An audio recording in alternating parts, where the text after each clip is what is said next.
This is a terrifying true story sent to us by an Indian Army soldier from Surat. He was so terrified, he wrote this while reciting a powerful hymn for protection. Just listen to that. So, it all kicked off when Vishnu's family moved into a new housing society, hoping for a fresh start. 3 families, all living right next to each other, were about to share an unimaginable horror. Okay, so it started with Vishnu's cousin Mithun. He was sleeping on the roof.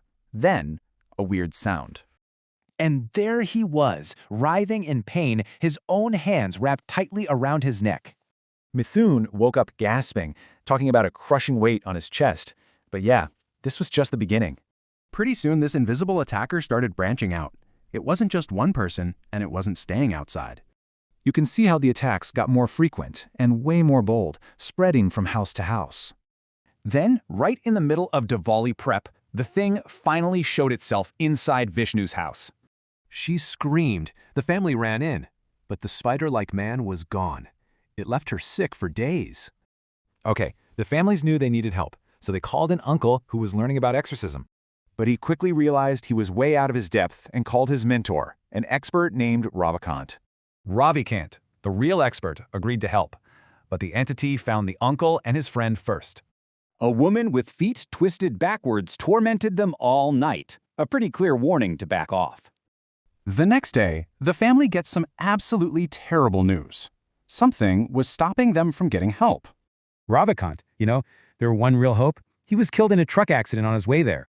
Completely defeated, the family started digging into the land's history, and they found an old priest.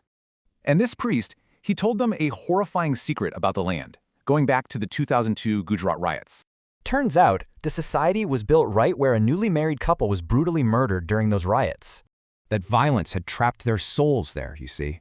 It created a curse on anyone who tried to live on that land. Then a neighbor, Saroj, basically became a vessel for a spirit. Her whole personality just vanished. Vishnu's family got out just in time, but 2 weeks later, they heard Saroj had died, still possessed. Years go by and another priest brings his own master for one final attempt to cleanse the land. And in a chilling echo of the past, he too was killed by a truck right before he could even start. So now, nobody dares go there. The spirits won. Which leaves you with one very unsettling thought.